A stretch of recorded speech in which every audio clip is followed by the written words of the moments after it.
Okay, good evening everybody, and welcome to this meeting of the Braintree District Council Planning Committee, today the 20th of August 2024.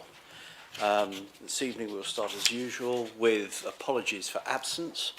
I have one apology from Councillor Iona Parker, our chair, and she tonight is being substituted by Councillor Prime.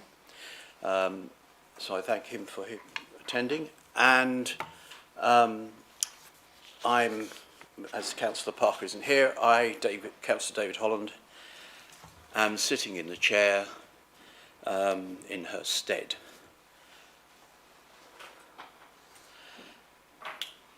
So I move to item 2, declarations of interests. Are there any declarations of the existence and nature of any disclosable pecuniary interest, other pecuniary interest, non-pecuniary interest relating to the items on this agenda, having regard to the code of conduct for members and having taken appropriate advice where necessary before the meeting?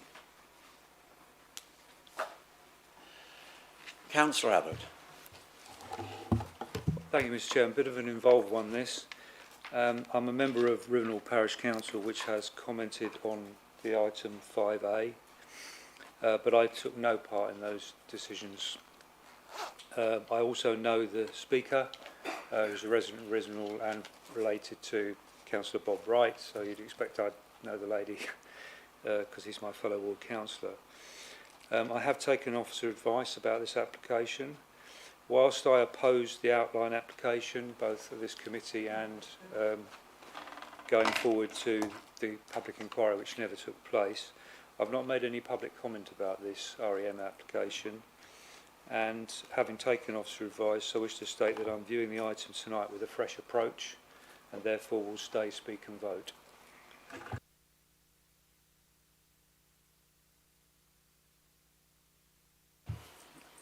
Okay, if there's no other declarations to be made, I'd like to move to the minutes of the last meeting.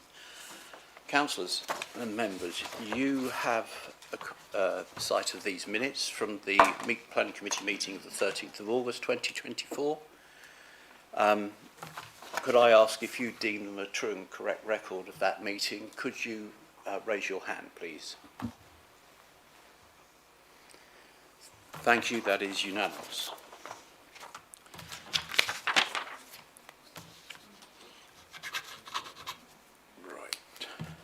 Mr. Chairman, does that not need a mover and a seconder for those minutes? I can do it that way if you wish. Yeah, I should think so. Follow due Okay, process. can I have a Happy proposer? to move, Mr. Chairman. Thank you, Councillor Ritchie. A seconder. Thank you, Councillor Mundy. All those in favour? Any to the contrary? Thank you. That is still unanimous. So we now move to item 4, public question time. There are no members of the public with general questions at this time, and therefore I will move immediately to planning applications item 5, where the first application on our agenda is 5A, number 2400696 REM, which is phase 4, land north east of Rectory Lane, Rivenhall. And I'd like to invite Neil to make his presentation. Chairman. Sorry. Oh, sorry. Yeah.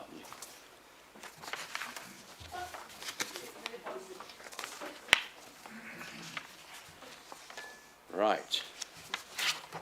We do indeed have speakers this evening. We're pleased to welcome Mrs. Anne Wright, who I would like to come to the table.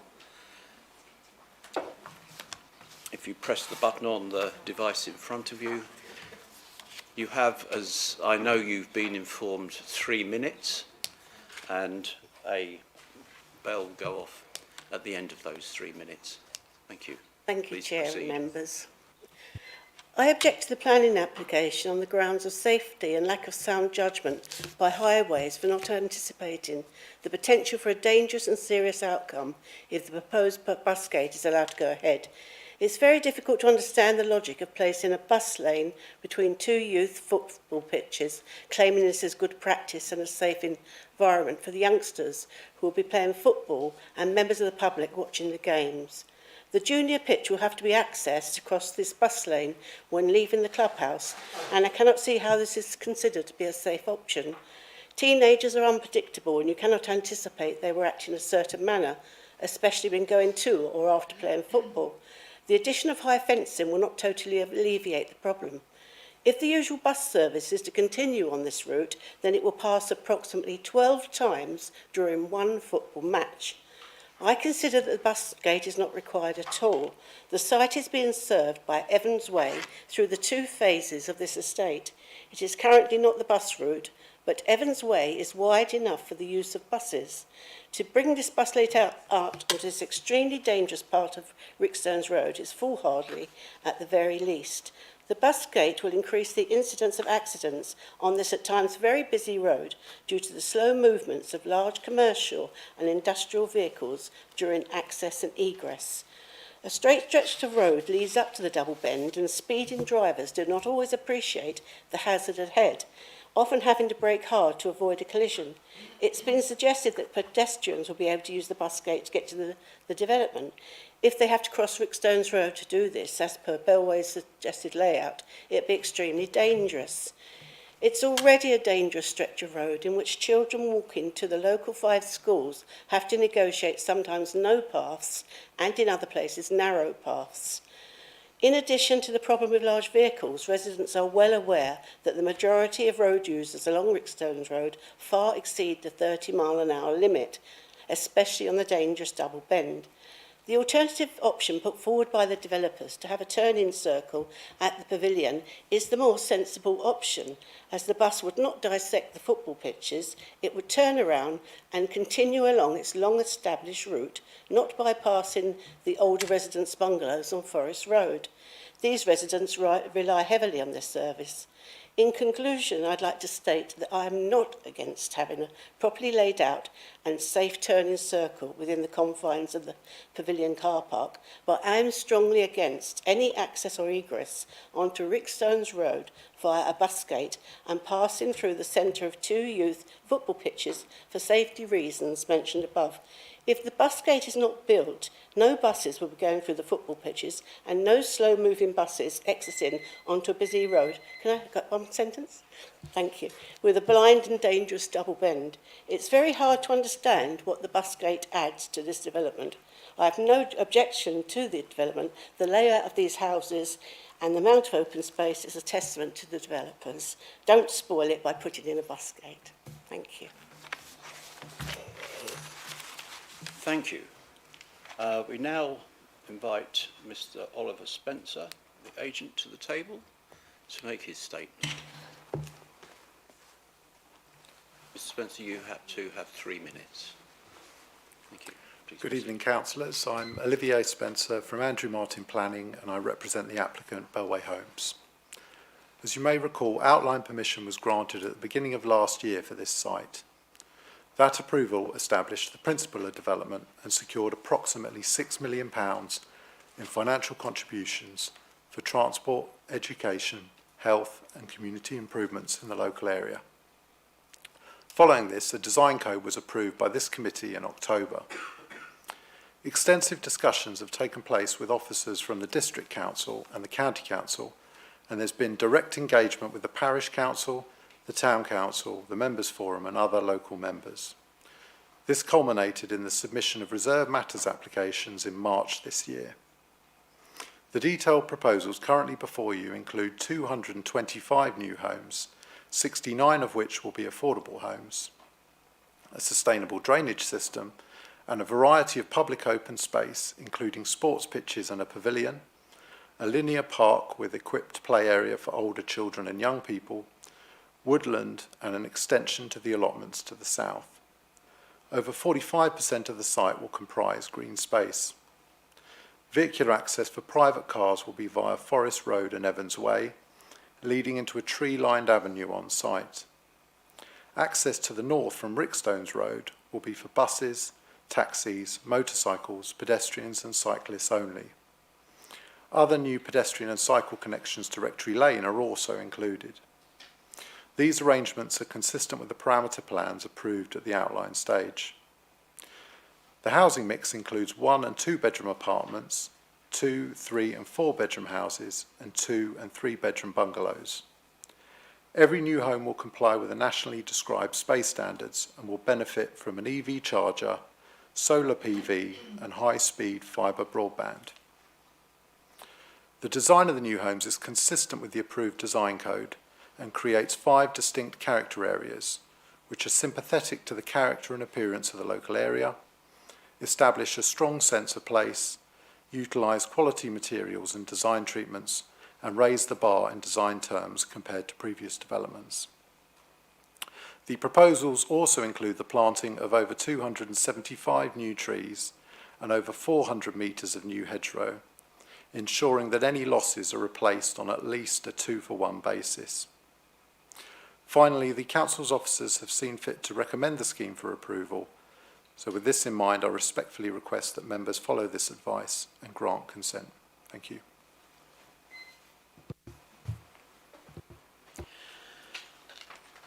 Right, and so we can now move to our officer's presentation and to Neil.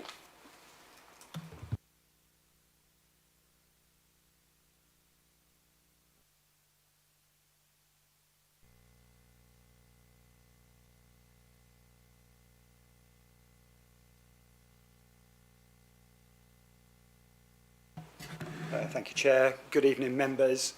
So this is an application for approval of the reserve matters in connection with 225 dwellings at the site. So with the reserve matters, we're talking about the access, appearance, landscaping, layout and scale. So this covers the whole of the site with the exception of 5 custom-build and self-build plots which are part of the development. These aren't included within the reserve matters here. They will come forward at a later date with plots being sold to individuals, I should say, who wish to build or have built for them either a custom build or a self-build property. But in all other respects, this application seeks approval of all matters regarding the remainder of the site.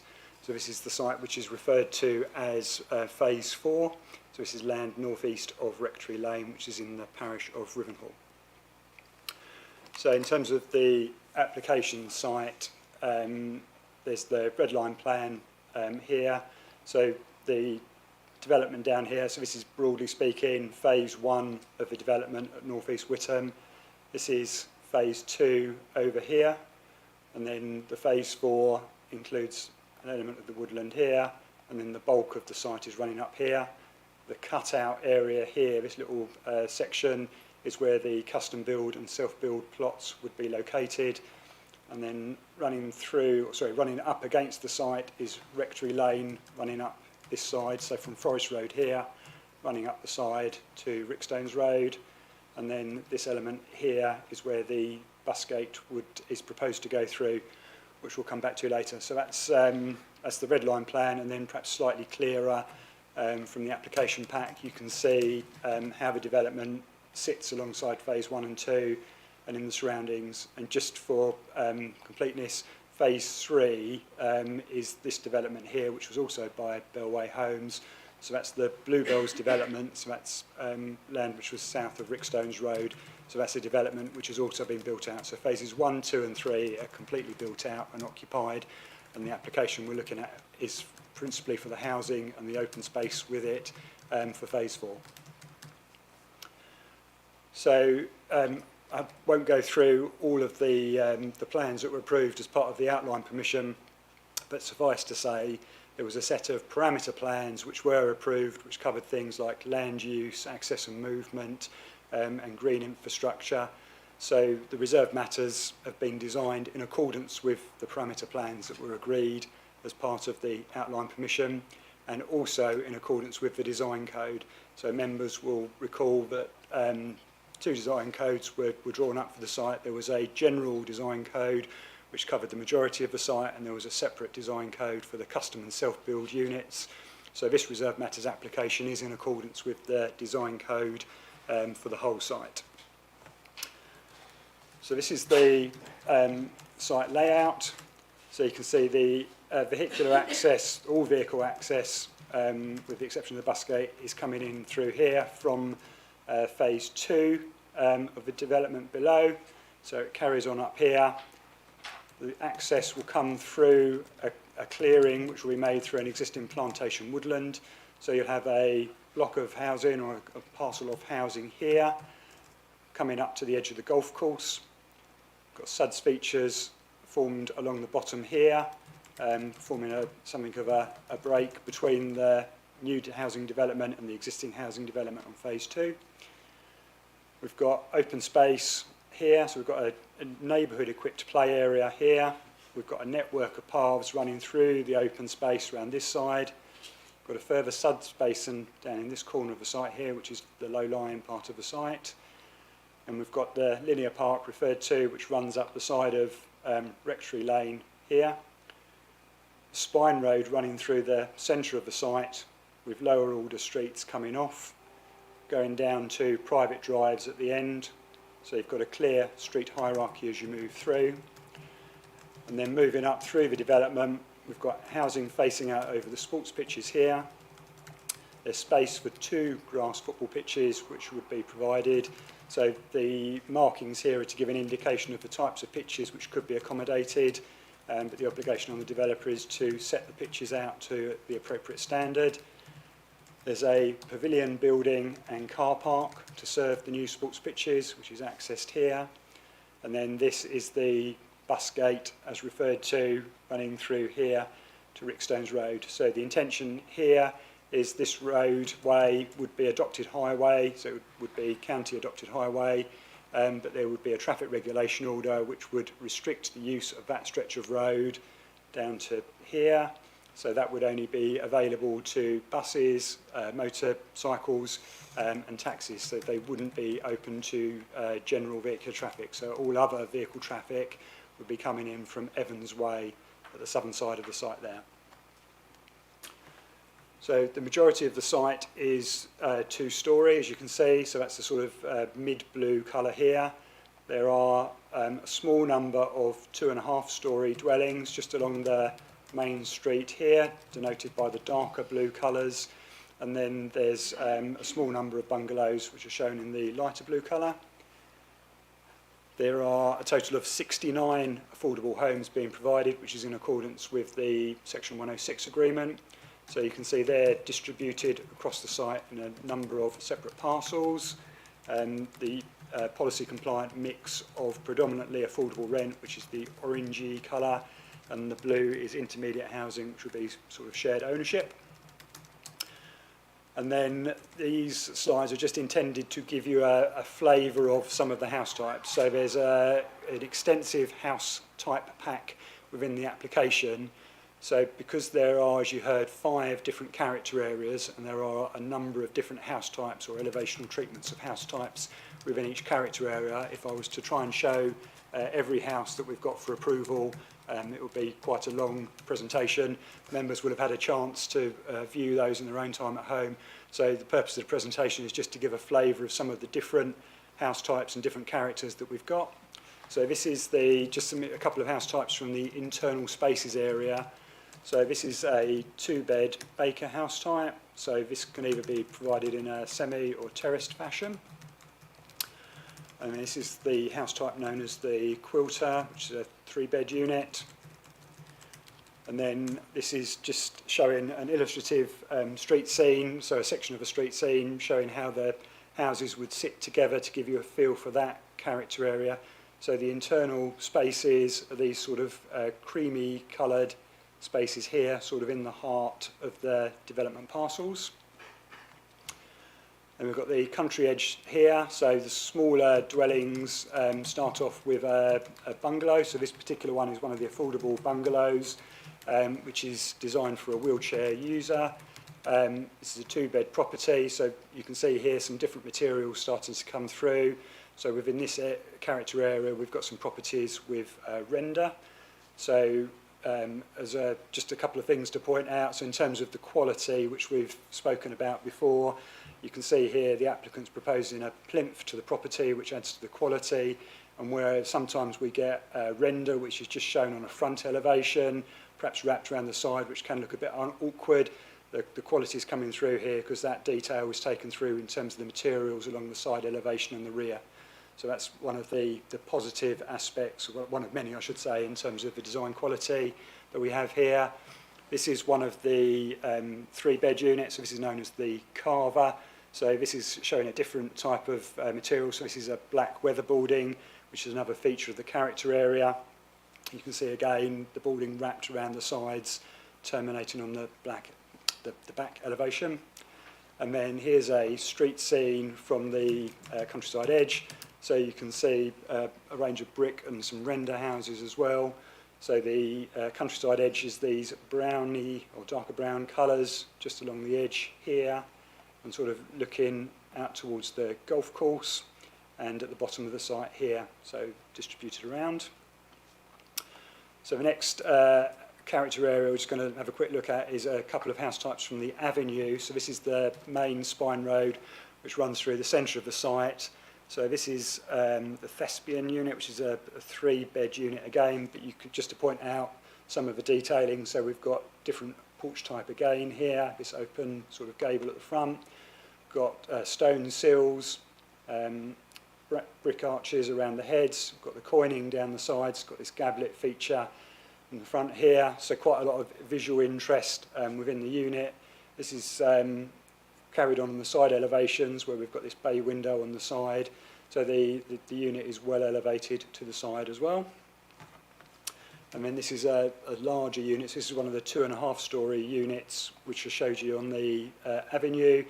So this one has a render element with sort of Tudor board. So this is picking up from the Avenue, the character area study that we talked about when we looked at the design code for the site. So those are a couple of houses from the Avenue, and this is sort of showing a typical street scene or illustrative street scene from part of it. So you can see the 2.5-storey houses sitting there in amongst, and that's the housing that runs through here in the orange through the centre of the site. Parkland, so this is a 2-bed unit, the Coiner. So again, this area features boarding amongst the materials used. This is the Goldsmith, another house type within that area, so again using the boarding. And the Parkland here is these blue units here on this character area plan. So these are sort of facing onto the park next to Rectory Lane down the side there. And then the last character area is the recreation ground. So these are the units which face towards the sports pitches. So these are apartments, but you can see here we've got an interesting design. We've got a canopy porch combination across the front here. We've got a gable feature on the front here with a boarding element. We've got lots of chimneys on the roofscape to provide an interesting and varied roofscape, and that's what the units look like as you're looking down from the pitches. So this is where we are, these purple units at the top here. So just some photos of the surroundings. So this is a couple of pictures of Rectory Lane. So this is looking down. So this is quite near the top of Rectory Lane looking down. So this is the old rectory, or the grounds of the old rectory on the other side here. This part, as you can see, of Rectory Lane is slightly more open. This is looking further down, so it's a sort of sharpish bend, sort of just over halfway down. So this is looking back up. So the site is on this side this time. And you can see it's more heavily vegetated and a sort of stronger screen here. A couple of photos just looking from within the site. So this is looking down. So this is looking down from the top of the site towards the phase 1, phase 2 at the bottom. And this is looking over towards Rectory Lane along this side here. And then this is just looking back up towards the top. So this is an existing boundary, so Rectory Lane's just over here. And then these are the houses that back on, or on Rickstones Road, Rickstones End at the top, which back onto the site. So just in terms of the slides that we're presenting, so we're showing here the landscape master plan. So there's detailed planting plans which are for approval, but this is just trying to capture the main areas of open space and how they'll be treated. So one point I'd like to point out is just these ponds here. So as you'll have read in the report, there's a need to mitigate the potential impact of development on great crested newts. So there's a couple of ways that developers are allowed to mitigate for that potential impact. One is what's called district level licensing, which members might be aware of. So this is a Natural England licence scheme. So a developer can approach Natural England. There is a financial contribution which is paid to Natural England, and what they can do is purchase or facilitate the provision of ponds elsewhere, so off-site mitigation, where habitats can be created for newts. The contribution is used for that purpose, and the ponds are secured for a period of time with another landowner. Like I say, it's all through Natural England. So because the scheme has been quite successful, currently Natural England aren't taking new applications for that licensing. So we obviously, in making a decision, need to be clear that if that scheme isn't available to the developer when they go to commence development, that there is an alternative means of mitigating. So what the landscaping scheme here is showing the provision of 2 ponds down here next to Rectory Lane. So these could be provided and could provide the compensatory habitat for the great crested newts, the great crested newt potential habitat, which would be lost as part of the development. So other than that, as I was pointing out earlier, you can see this woodland belt here, or the majority of it, is retained with the road coming through. There is an area here which is being cut back to create additional space for the play area. We've got this SUDS features, say, down here and along here. And you can see here this master plan gives you an indication of the extent to which the streets have been designed to be tree lined. So you can see along the avenue through the centre, we've got a more of a regular rhythm to the planting, sort of an avenue feel. These trees are further set back from the fronts of houses because of the deeper front gardens and the setbacks. So these are specified to be larger types of trees.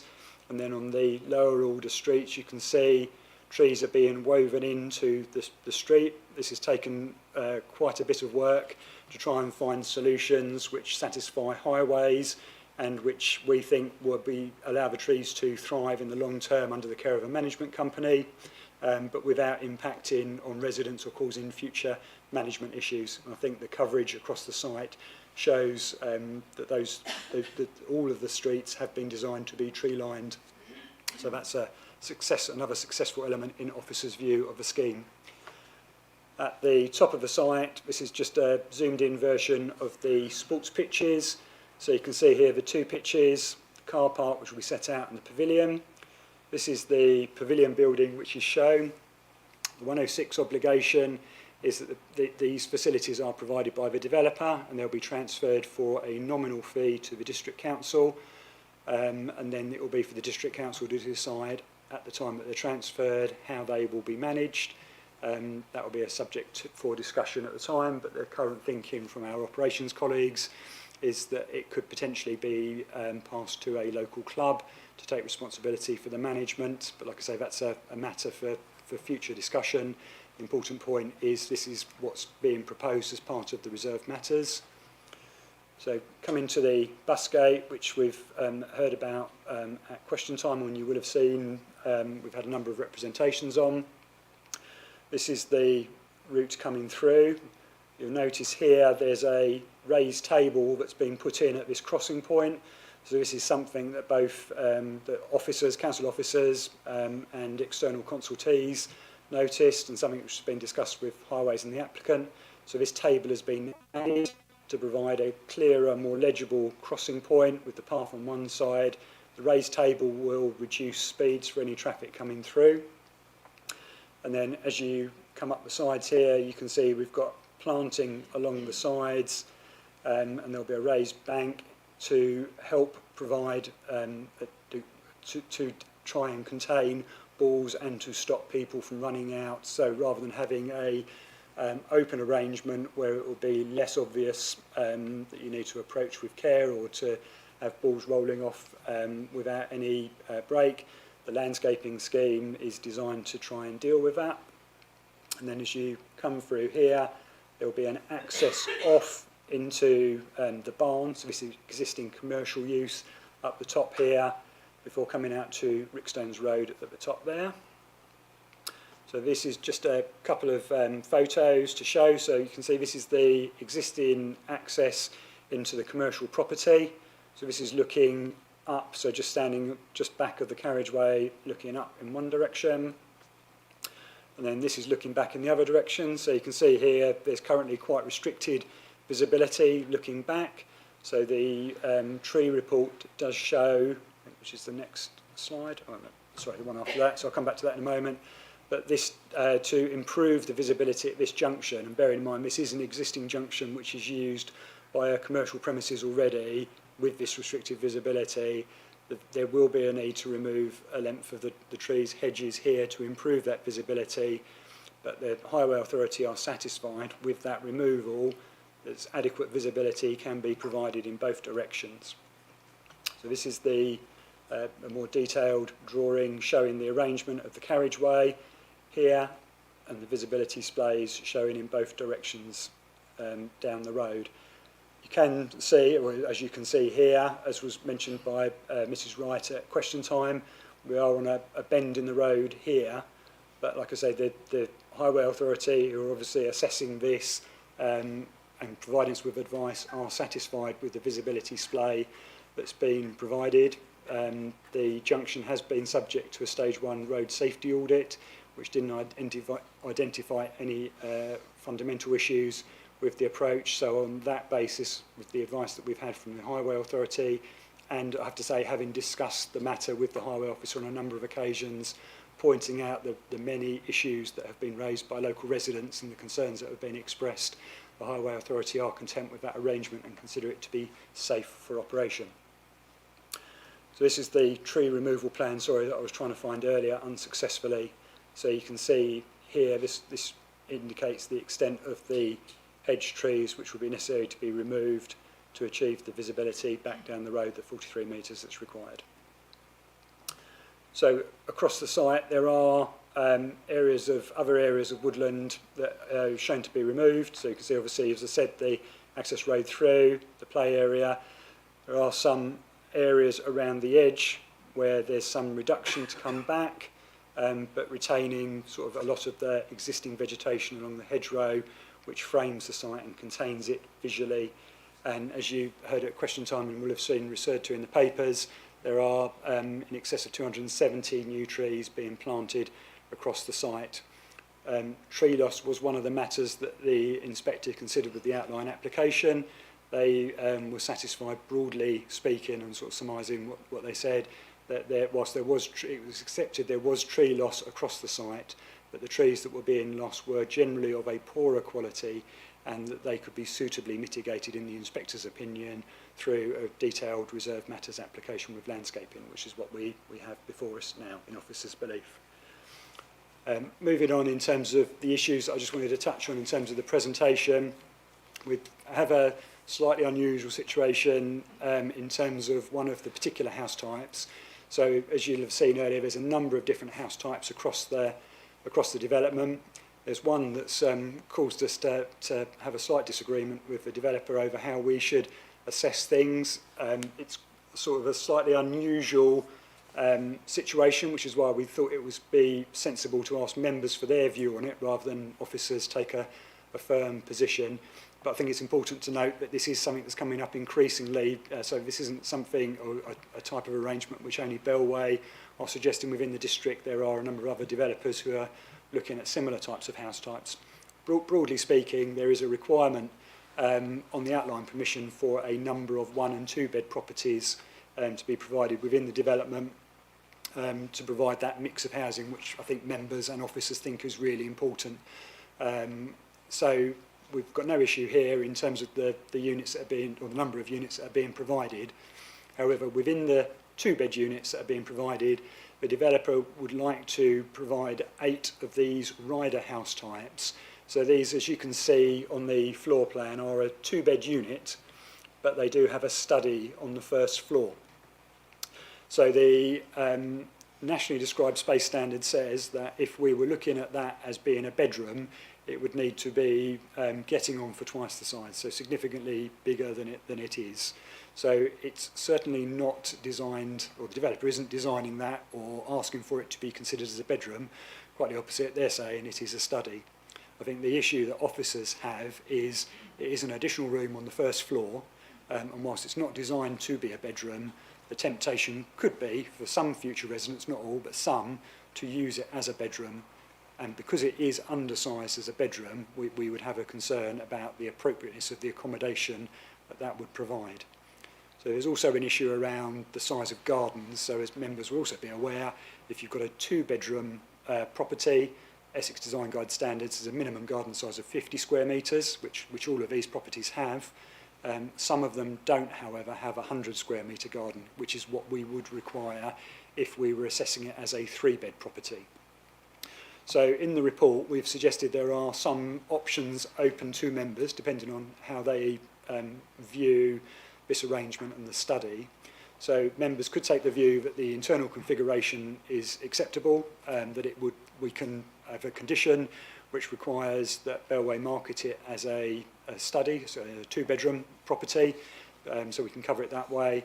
They could take the view that that's an acceptable living arrangement. They're satisfied with the garden sizes that are proposed. So there's a couple which are large enough, a couple which will be under 100 square metres, but all over 50. So that would be one option. Members could approve the development, but not the rider house type.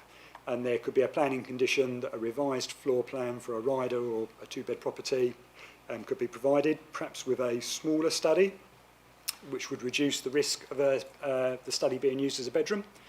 I think officers aren't necessarily persuaded of that because even if it was a smaller room, it could still potentially be used as a bedroom with a child's bed, even smaller than a single bed.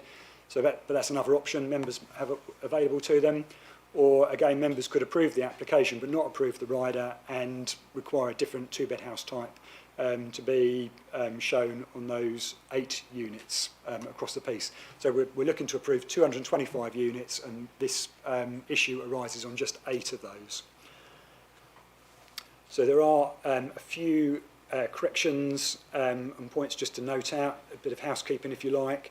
So apologies, there was a couple of points that we needed corrected on the plans after the report was published. So the house type pack and the boundary treatments plan have just been updated, so we just need to correct the approved plans list. There was a play area plan which I'd listed in the approved plans list, but I'd quoted the wrong plan number. That was my mistake, so apologies, that just needs to be corrected. And there was a couple of access drawings which weren't included, showing the bus gate and the access arrangement, so they should be added to the list. And then just the bottom point there, and again, apologies on my part, this is my fault. Condition 2 said that a further detailed tree report was required in terms of tree protection measures and method statements. That is actually covered by condition 25 of the outline permission, so I've managed to duplicate a condition which the applicant has pointed out isn't particularly helpful, and that obviously wasn't my intention. So rather than have 2 conditions dealing with the same matter, I think we should just delete, or recommend deletion of condition 2 and then just renumbering of the subsequent conditions. So just in terms of a brief summary, and apologies for the length of the presentation, but there was quite a few issues that I wanted to try and pick up. So we have an outline application here, so that the site, the principle of development has been approved already, and furthermore, there was a set of parameter plans that were approved as well. So this isn't simply a sort of red line approval where we've got a certain number of dwellings to go on it and we've got no idea where anything's going or what it would look like. So the reserve matters here do accord with the parameter plans. The applicant, as I said, is trying to cover the whole of the site with the exception of the custom and self-build plots. Included within the application, there are a number of details, a range of details, which cover conditions that were included in the outline permission. So there was details to be provided. So we've set those out in the report. I won't run through all of them, but officers are satisfied that the details that have been provided for those, in respect of those conditions, are all satisfactory and are included within the plans and documents. So as I said, the application is consistent with the parameter plan and the detailed site-wide design code, which members approved previously, and we have no objections from any relevant statutory consultees, and officers are supportive of the application. I think just one final point to make is I think we've spoken quite a lot on this site about quality of development. I know when the outline application was made, the applicant spoke quite strongly and made some promises to members and the council about the quality of development here. And I think as an officer, I think it's to be commended, the efforts that have been made here. We think a lot of effort has gone into the design.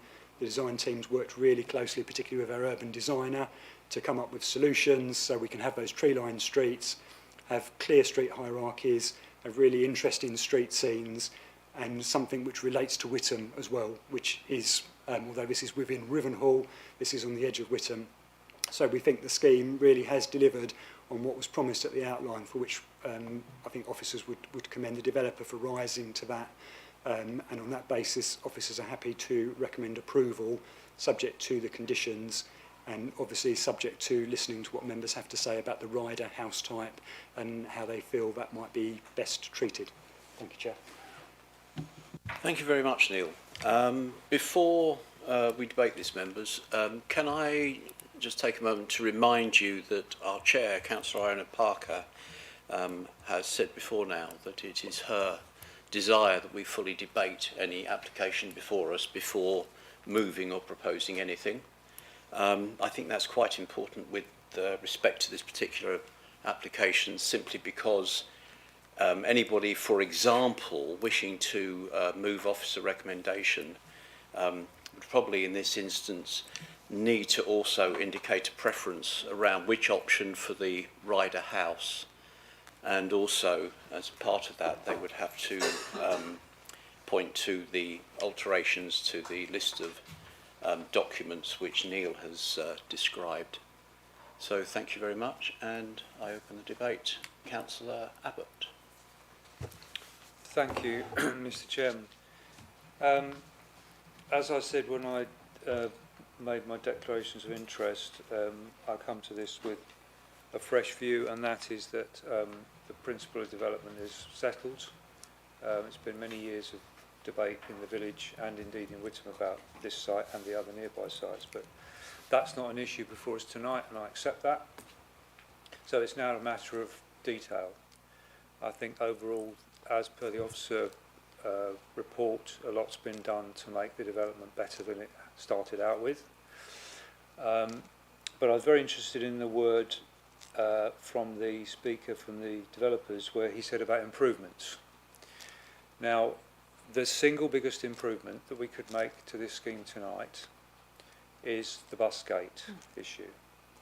This is a very significant issue for the people who live in Rickstones Road, that part of the village which is locally known as Rickstones End.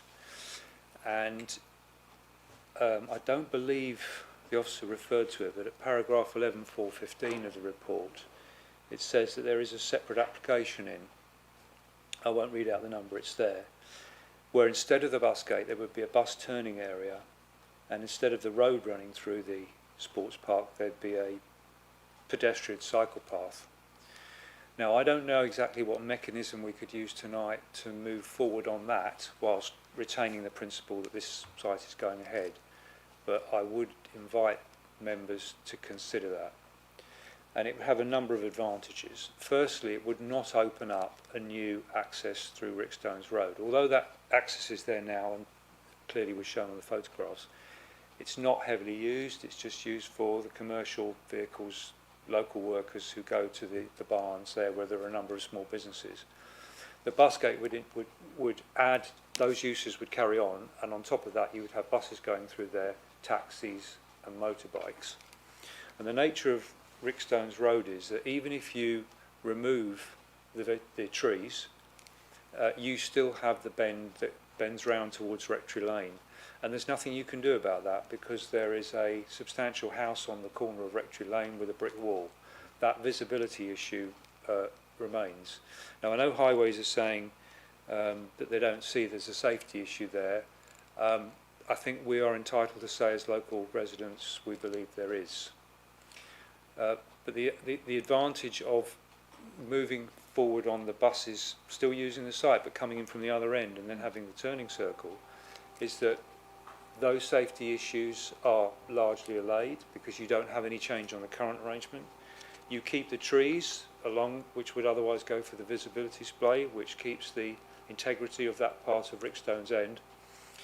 And also you avoid the other issue, which is, curiously, the sight line as you come out of the bus gate to the right actually crosses some people's front gardens, where there's hardly any footway at all. On the other side of the road, the side that Mrs. Wright lives in, there's a very narrow path, barely 3 feet wide, with a slope on it.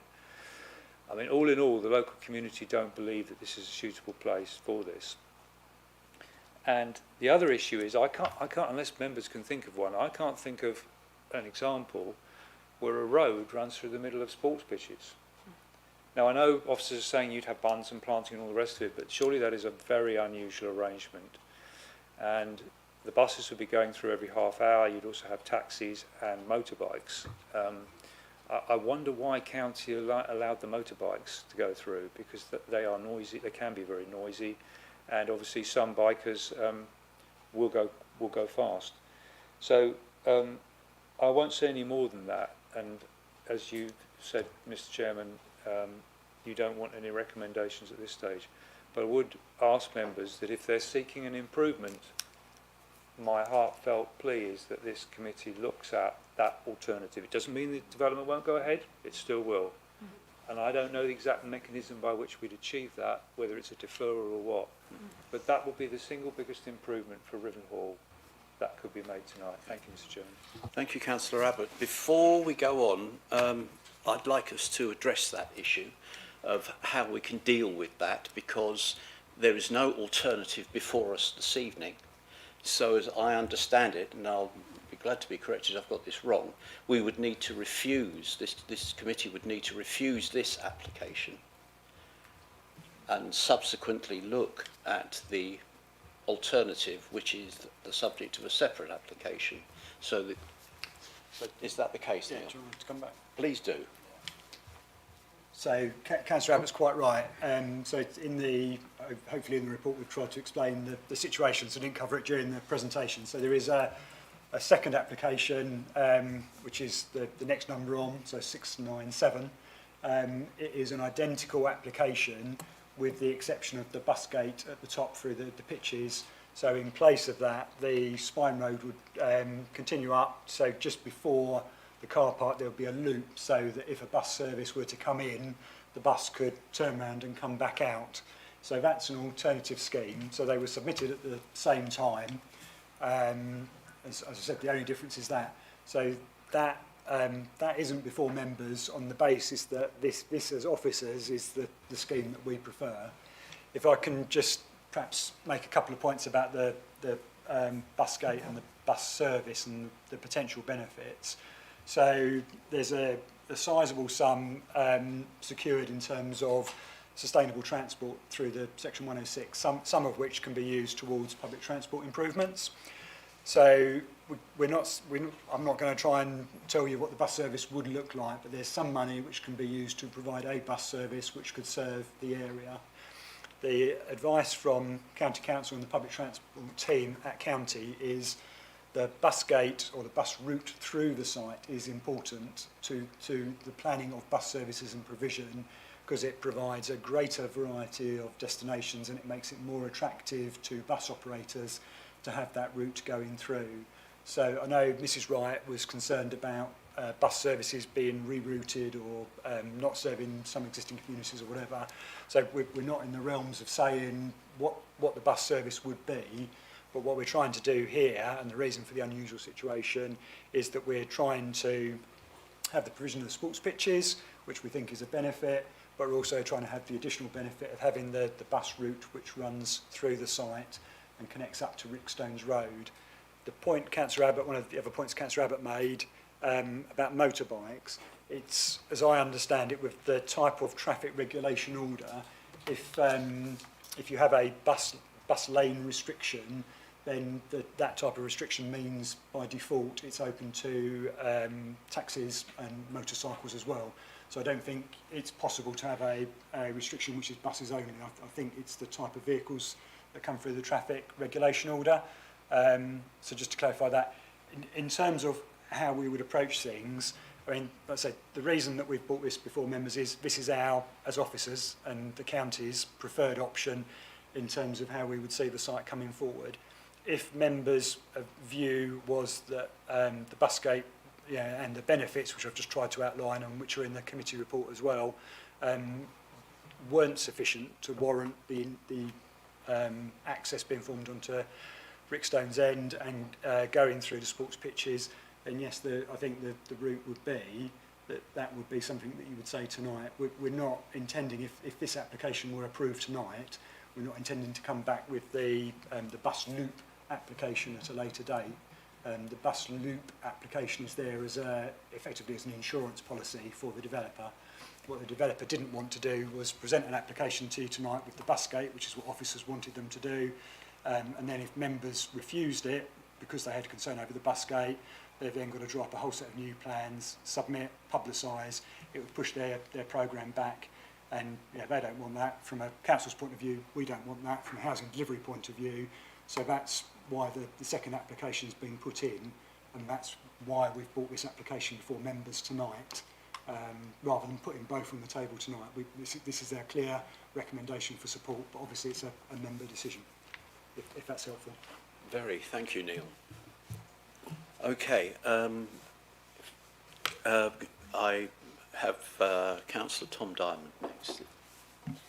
I just wanted to make a comment about the Rider House and the study. Changes in working practice have been seen in recent years. More people than ever are choosing to work from home or as part of their job. So this seems to me like a positive choice. Studies have shown that having a separate place for work and rest have benefits for not just mental health, but also for productivity as well. Once purchased, I understand that we can't control what each room will be used for, but it certainly shouldn't be advertised as a room for sale or subsequent resale. My question is for the officers, is this something that will be enforceable? Thank you. Please, Neil. Yeah, so we could put a condition on, and I think the applicant has suggested this, that we could put a condition on whereby we could approve the details of the marketing of the property, so we can control that, so we can see what it's going to be marketed as, and we can obviously monitor to make sure it's done that way. And I think in fairness, we're not suggesting that the developer wouldn't do that. It's just the concern is that's about as far as the control goes. So we can control how it's marketed, but we wouldn't have any control, obviously, how it's used once it's occupied. Would that be subsequent resale as well, not just the first sale? Well, no, it would only be for the original sale. We couldn't have an ongoing, I don't think we could do that. So it would just be in terms of the initial control. Thank you very much. Councillor Spray. Thank you, Chairman. I'll start with some positives, because there actually are a lot of positives, I think, about this, particularly around the design of the different homes, which I think is very good. Lots of different styles and variety. I like the different details. There are different porches, window styles, some relatively small details, but I think they do make a difference. They add to the interest on the site.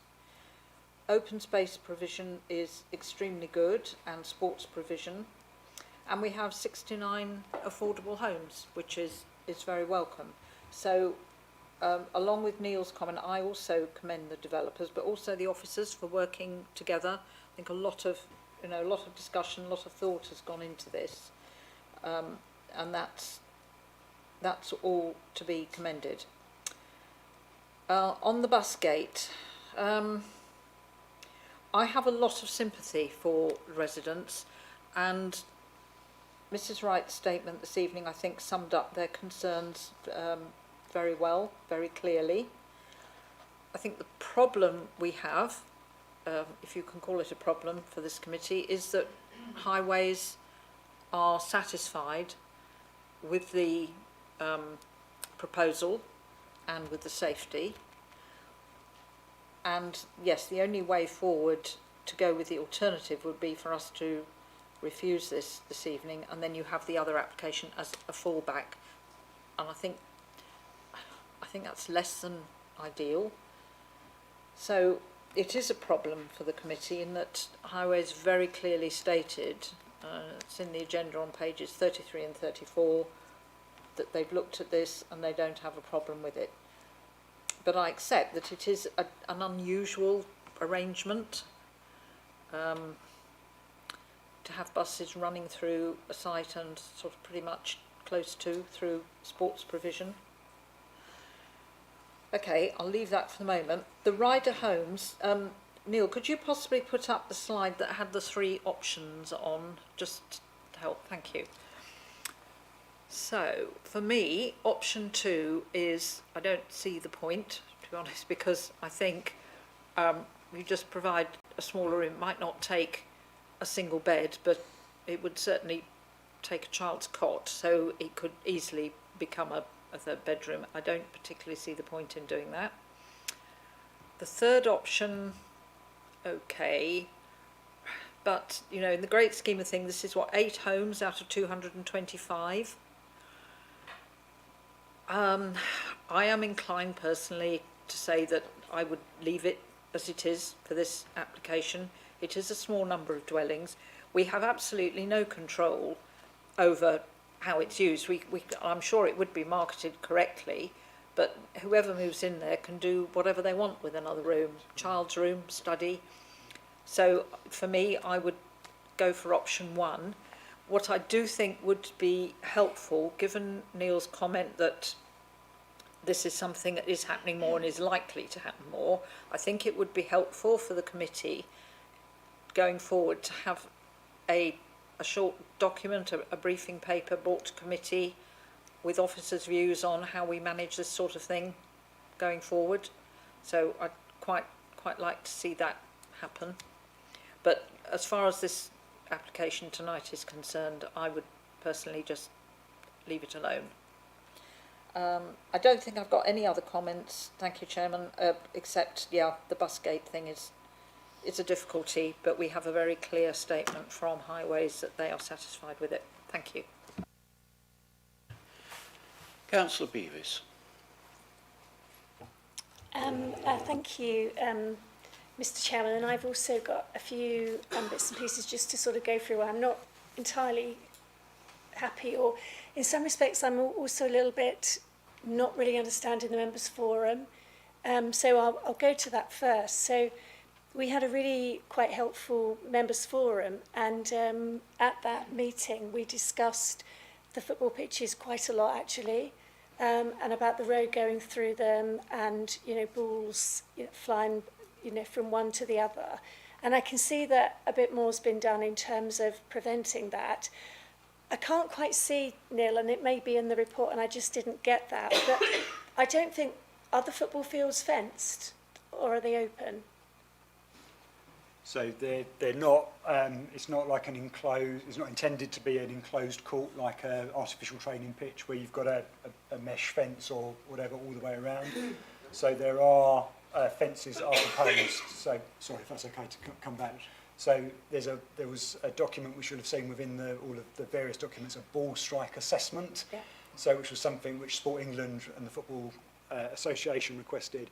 So that was an assessment by an external body which looked at where there was most risk at the ball flying off. So their starting point is not to try and enclose pitches entirely with fences all the way round, but to think about where balls are most likely to be flying off. So, not surprisingly, sort of either side of the goals, those sorts of things, or where there's particular uses. So there's that ball strike assessment.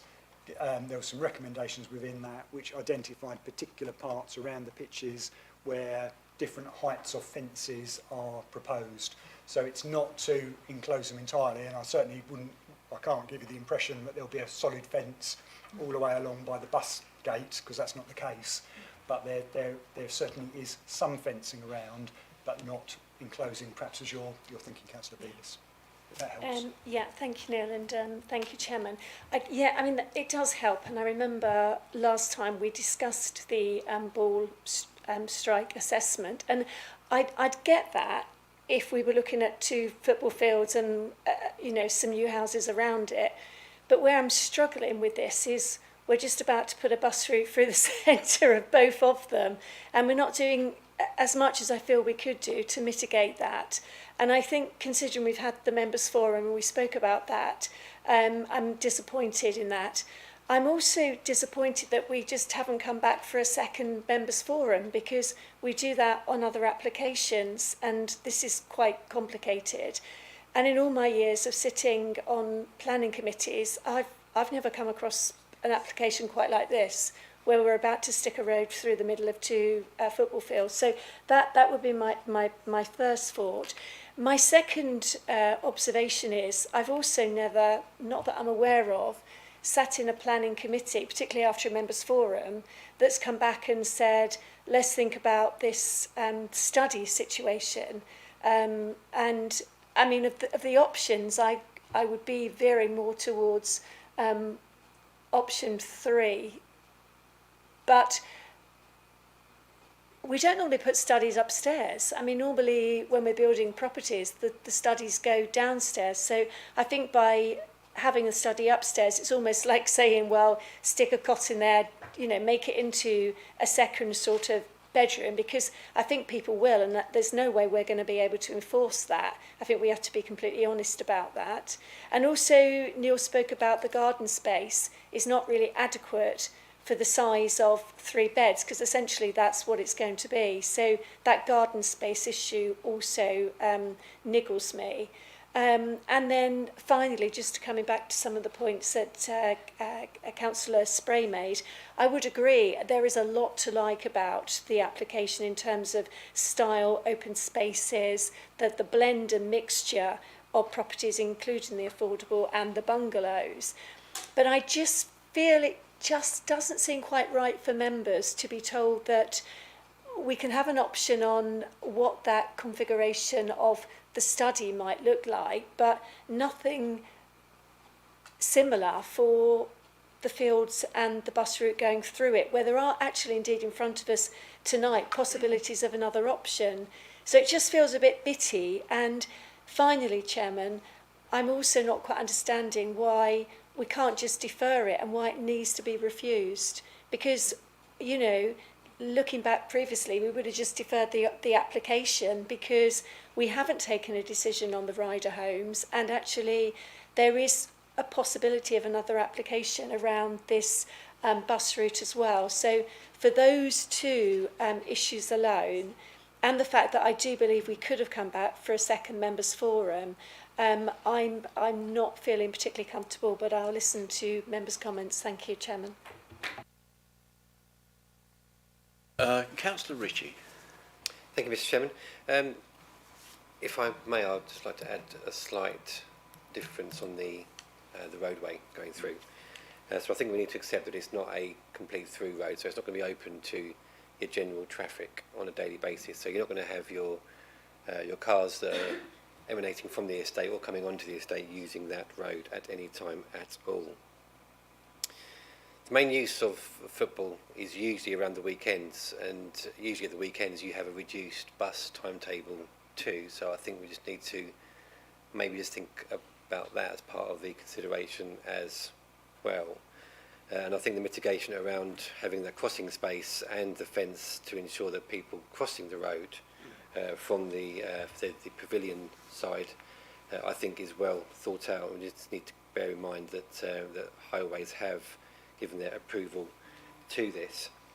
Just another thing, if I may, the offer that this gives residents on that estate is an improved bus service.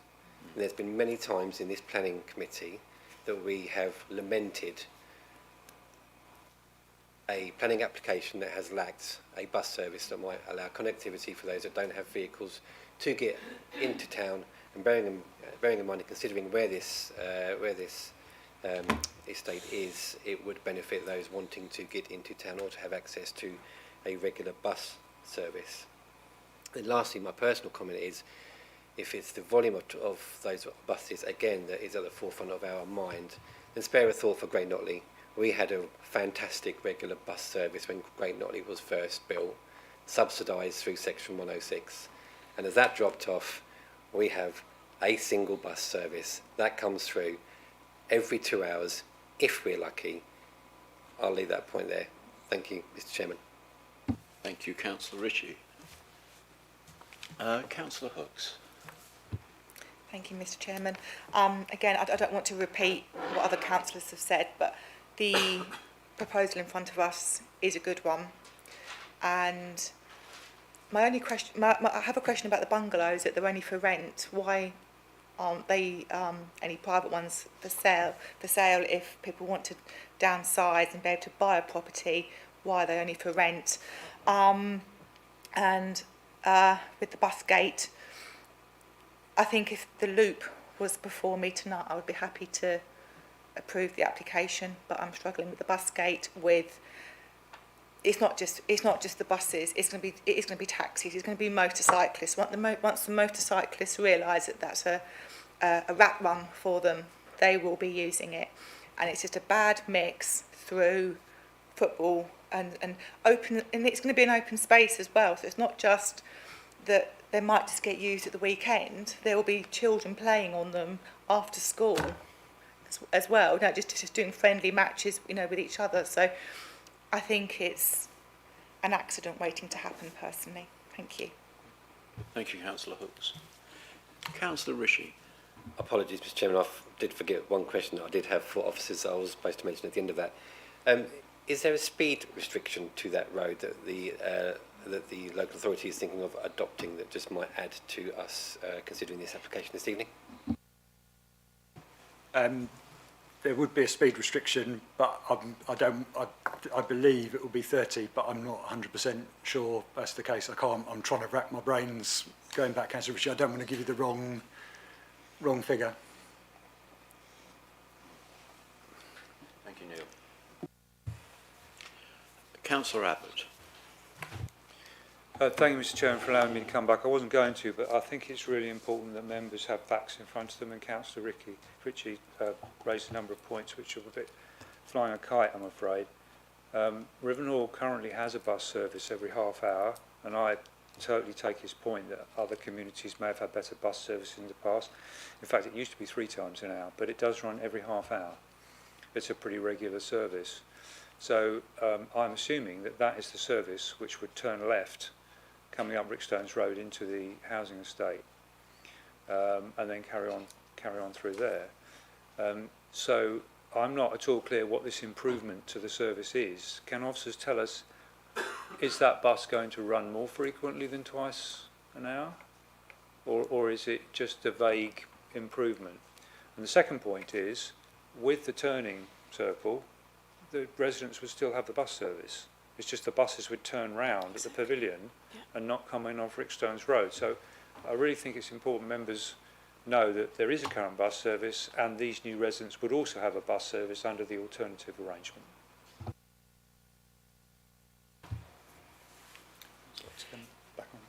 Yes, I'll invite Neil to come back on that. Yeah, thanks, Councillor Abbott. So I can't say what the bus service would be, either its frequency, its destination.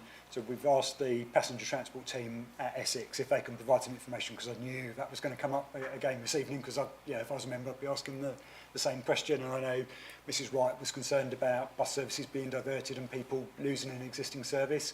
So what we've been told is, because of the current volatility of the bus market and the bus services, and the fact that quite a few services are, on the edge of viability, they can't make a decision now for a bus service which would be looking to be provided when the development comes forward and the houses are there, which will be set at least several years away by the time the roads are in and the houses are in and so on.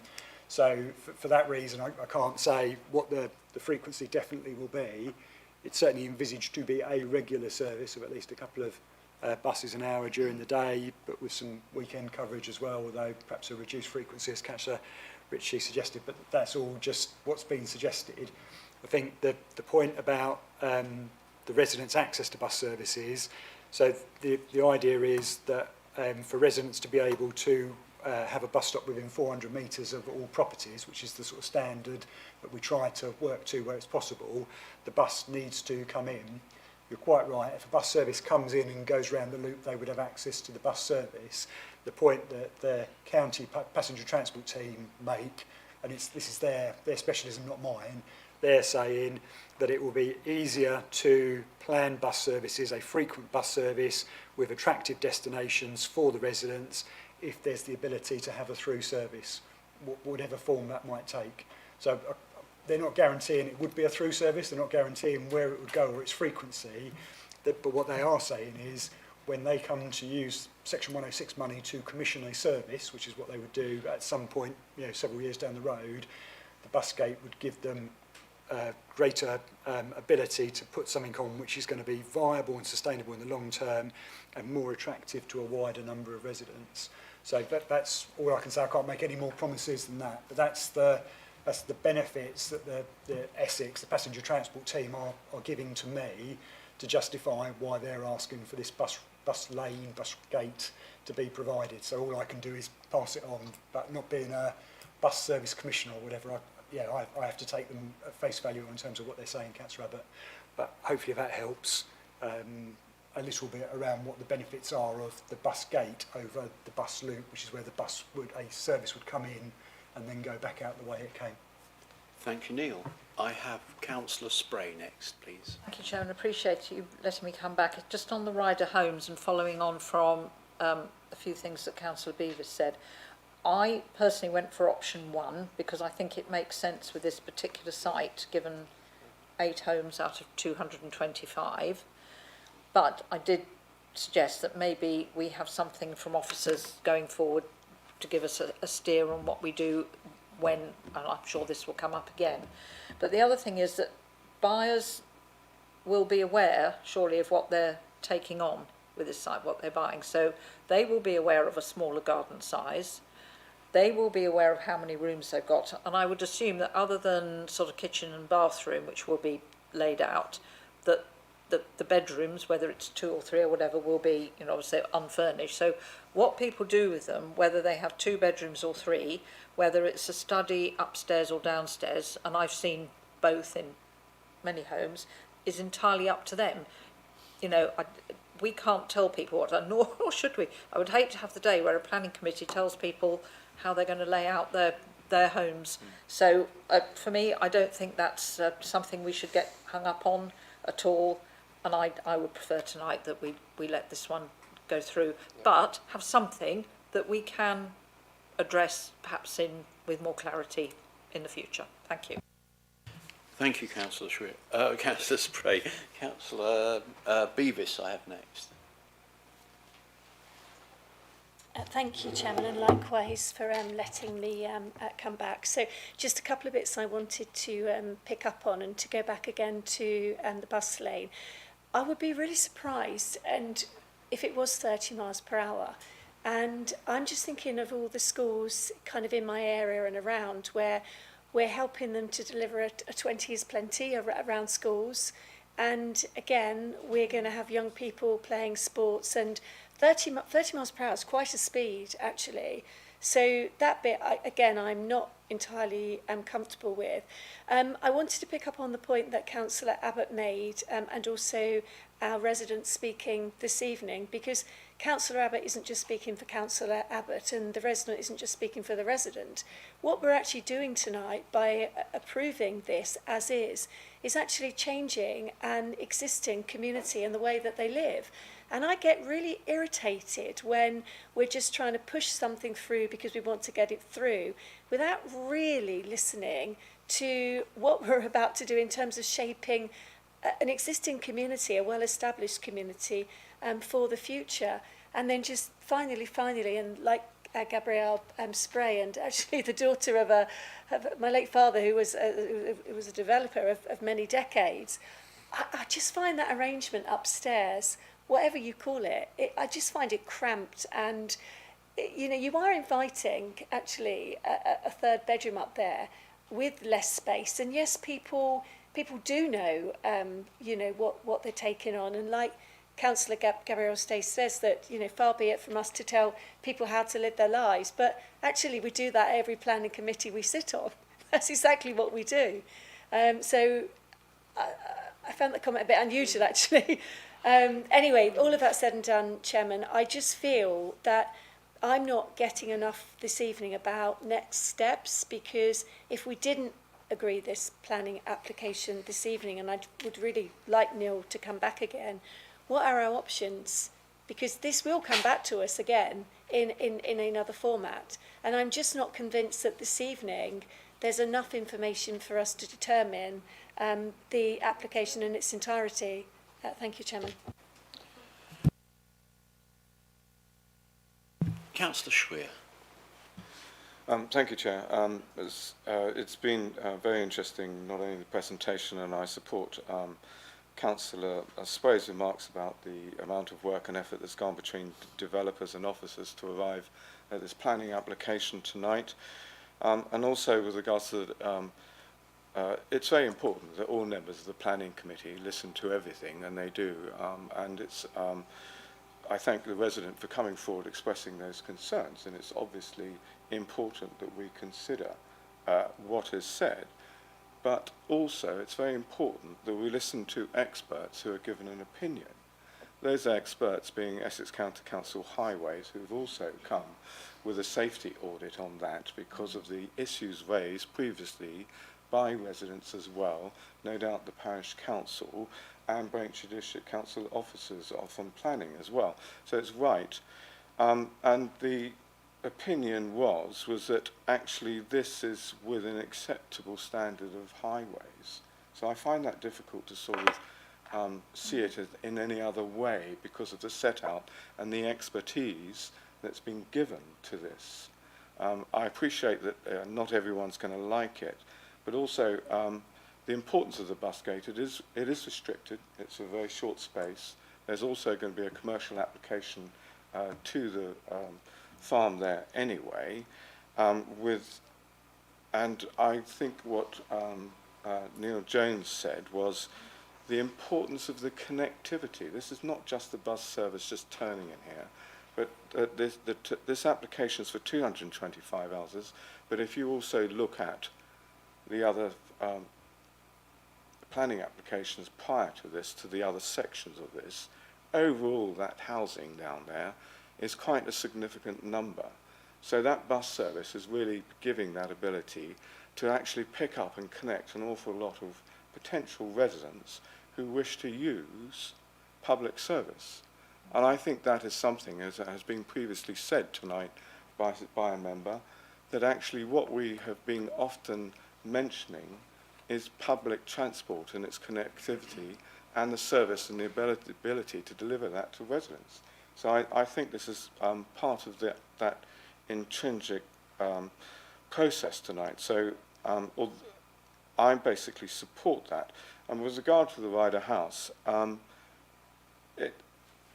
as I support what Councillor Spray mentioned about this, because it's 8 dwellings, and as was mentioned, once built, residents are going to basically do almost what they like with the internal arrangements. So I don't see any other than section 1 on this, and considering the number of houses of just 8, and people are going to either use it as a study, alternative means, or remove it. And I think that's the simplest way to look at that. So overall, although it's not easy, the bus gate, I think, is the solution because of the expertise that's gone into it, the consideration, and overall, I just do support this application. Thank you, Councillor Schweer. Can I ask if anybody else has any contribution to make? No, that appears to... Sorry. Just come back on. Just Of course, Councillor yeah, Beavis. yeah. Thank you, Chair, for just letting me come back. So Councillor Beavis was just asking for perhaps a little bit more clarity around matters. So on the speed limit, I'm sorry, honestly, I can't remember what the speed limit was and if it's been discussed before. 30 may be too high. I mean, I would make the point that there's that speed ramp table raised by the crossing, which is designed to reduce whatever speed people are doing. But I certainly don't want to give the wrong figure to members, so I'm erring on the side of caution there. In terms of the decision before members, I mean, members obviously have 3 options, so you can approve, refuse or defer. I think Councillor Beavis mentioned about deferral. I mean, if you defer the application, I'm not sure what as officers or indeed the developer would be able to do in terms of coming back. Often with a deferral, it's because you are asking for some more information about something which hasn't been clarified, or asking for a further view from a consultee, or perhaps something like that. And I think the issue here is, as officers and as the Highway Authority, we've put our cards on the table and we've said this is how we've assessed things. I mean, members will obviously have to make their own assessment, but with a deferral, if a deferral was made on this one, I'm not sure what the next step would be. As ultimately, at some point, the council would have to make a decision on the application. So, it just the word of caution around a deferral. Where do we think it would go? I think, as I said, if members aren't happy with the recommendation, or have concerns about the Highway Authority's recommendation, or whatever it is, then I think it's incumbent on members to make a decision based on however they assess things. If we had the same discussion again, I'm not sure I'm going to be, well, I'm pretty sure, apart from the speed limit, I'm not going to be able to tell you anything different than I've told you now or put it in a report. So that's really how it feels to me, that in terms of this is the recommendation from Essex and from officers. If members aren't comfortable with it, as Councillor Abbott highlighted at the start of the discussion, there is the bus loop application, which is sort of shadowing this one, which we could bring forward to members. And if members were happy with all other aspects, then they could approve that. But I think that's really the options. I mean, yeah, it's still open to members to consider deferral if they think it's appropriate, but it's just I'm not sure where it would lead to. Ultimately, we can't leave it deferred forever. We'd have to make a decision, and if members aren't happy with it now, and they know the bus loop application's there in the background and want that one instead, it feels to me as an officer it's kind of incumbent for members to make that decision now, and then we can move forward on that basis. But yeah, like I say, obviously members' decision, but just my advice. I hope that's helpful. Thank you for that, Neil. I have Councillor Monday next, then Councillor Ritchie. Thank you, Chair. Just for clarification, I know we're discussing this application and Highways have made the recommendation they have. Have they made a similar recommendation for the secondary application? Are they approving both? So from a Highway point of view, they've got no objection to the other application. So, I mean, like I say, it's identical in all other respects than the road through and the bus loop. So the bus loop's been designed by the engineers to the Essex standard, so it works, so there's no objection there. Essex officers won't object to this application on the basis they prefer the other one, but I can recount to you their position and their advice and their preference, which I've done. I won't do it again. Is that okay? Yeah, that's fine. Thank you for that. Councillor Ritchie. Thank you, Chairman. If it's okay with you, I think I would like to put a move for officers' recommendations, given what's been discussed this evening, and see where the vote takes us. I don't know if I need to mention that as part of moving that, I would prefer option number 1 on the rider house type. And I'd be happy to move officers' recommendations with option 1 of, if members consider the internal configuration of living space and garden sizes to be acceptable, then the dwellings could be approved. Thank you, Mr. Chairman. Can I ask if we have a seconder for that proposition? Councillor Spray. Thank you very much. Okay, that being the case, members, could I ask you to, as you've heard, the proposal or the move is to move officer recommendation and select option 1 on the rider house type, and to accept the revised list of documents which Neil presented earlier on. Is that clear? All those in favour?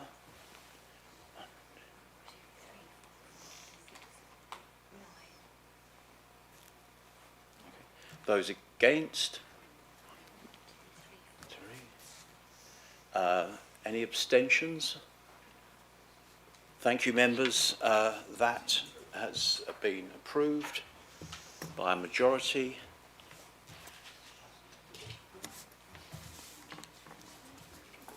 That being the case, we now move to item 5B, application number 2400988 VAR, land adjacent to Butlers Wood and Waldegrave Wood, west of the A131 Sudbury Road, Twinstead.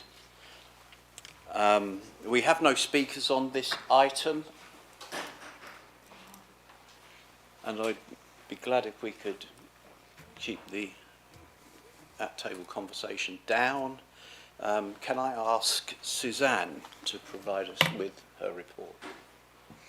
Thank you, Chairman. So this application seeks a variation of an application which originally granted planning permission for a new grid supply point substation and associated development. The proposed changes under this application are an alteration in position of the UK Power Networks building, the reorientation of the proposed storage building and the relocation of the proposed diesel backup generator. So this shows the general location of the site, and this shows the site area. It's approximately 7 hectares and is located in between the ancient woodlands of Butlers Wood and Waldegrave Wood. So I'll come back to this in more detail, but this is the previously approved site plan, and it's the areas circled in blue which are subject to change as part of this application. And this is the proposed site plan as part of this application. So as it's quite a large site, this slide shows it in more detail.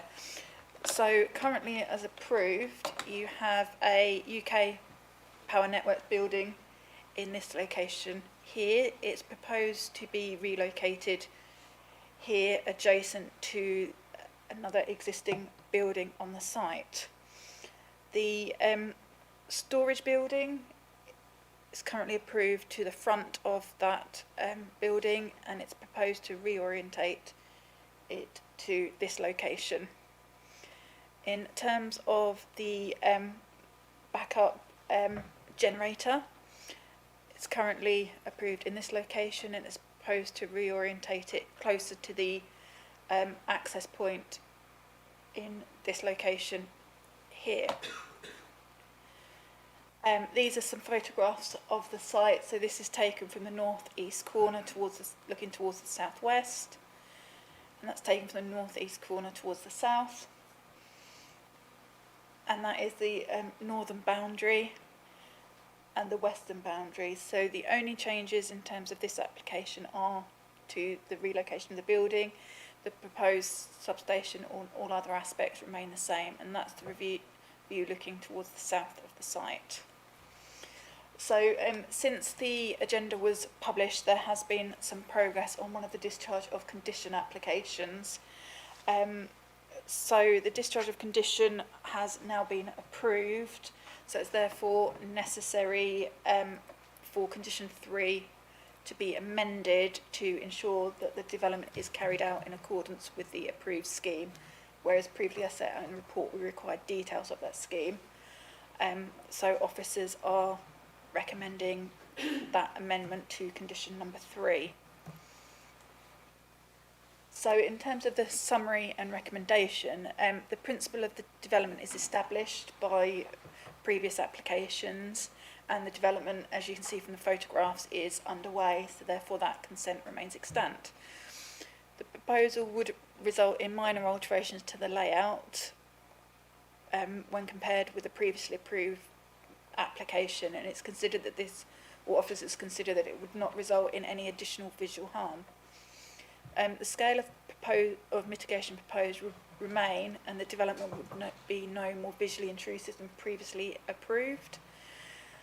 And the backup diesel generator would be reorientated and re-sited further from the boundary with the roadside of the site, and thus further from the nearest residential dwelling.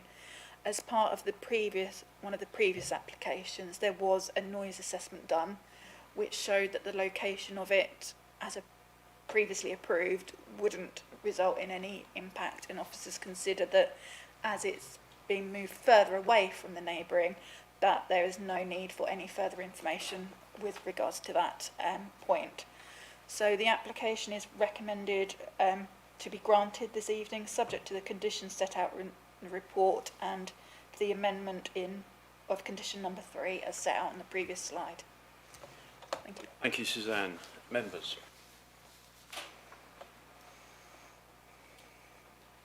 Councillor Ritchie. Thank you, Mr. Chairman.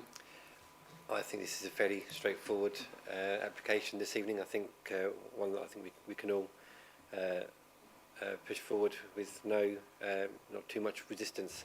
They've asked for a slight change of orientation of some of the outbuildings that supports the introduction of the substation and the backup generators. I think the only issue that may have been a slight issue, but has been explained really well this evening, is I think one representation when the planning notice was put up was that there could have been some additional noise by that relocation. It's understandable if you don't quite understand how plans are drawn up or made, but I think in this instance it's been evidenced that any noise mitigation is actually going to be a little bit further away from the nearest dwelling, so if anything it's going to have a slightly less impact to any residents living nearby, and I would have no problem with supporting officers' recommendations this evening. Thank you, Mr. Chairman. Thank you, Councillor Ritchie. Is any other member? In that case, can I invite somebody to Councillor Schwer? Thank you, Chair. I'm very happy to move officers' recommendation and subject to the amendment to condition number 3 and support the comments made by Councillor Ritchie. I mean, this is fortunately quite straightforward and necessary at this point, and if anything, an improvement. Thank you. Thank you. Councillor Munday. Seconded. Okay, members, you've heard the proposition. It's been moved and seconded to support officer recommendation with the modification to condition 3. Can I ask all those in favour to signify with their hand? Thank you very much. That is unanimous. And I'm pleased to be able to tell you that there is no further business on our agenda, urgent or otherwise, and therefore I declare this meeting closed. Thank you.